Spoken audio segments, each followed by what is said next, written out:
40 minuti di gioco in cui l'Umanarei era dominato il campo contro Sassari con il risultato finale di 98-90, consolidando il secondo posto in classifica.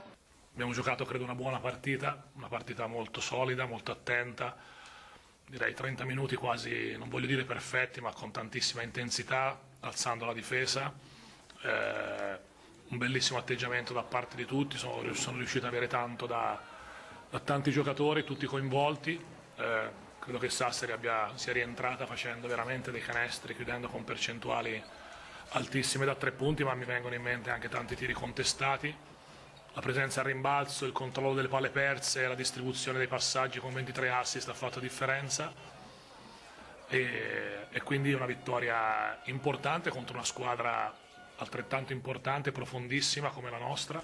Una vittoria che il coach Orogranata ha dedicato a un grande allenatore di pallacanestro che si è spento all'età di 71 anni. Dedico questa vittoria a Alberto Bucci, che era una persona d'altri tempi, una persona che, al di là di quello che sapete tutti che ha fatto nel basket, è sempre stata una persona profonda che ha segnato una parte importante della mia vita e che rimarrà sempre dentro di me.